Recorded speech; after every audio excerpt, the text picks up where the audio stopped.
ஒரு பெரிய பசுமையான காட்டில்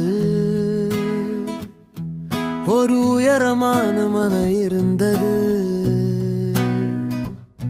அந்த மரத்தில் ஒரு பொன்னிறக்கனி மட்டும். அதை பார்த்த குரங்கு தினமும் யோசித்தது, இதை புத்தம் புதிய சாப்பாடு ஆக்கலாமா? அப்போது ஒரு முதிய பறவை சொன்னது,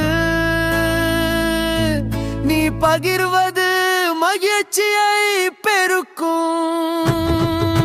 சிறிய அணில் பசியில் சென்று கொண்டு இருந்தது.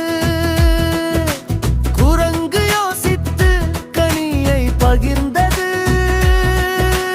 அப்படி செய்தவுடன் மரத்தில் பல கனிகள் மந்திரம் போல மலர்ந்தன.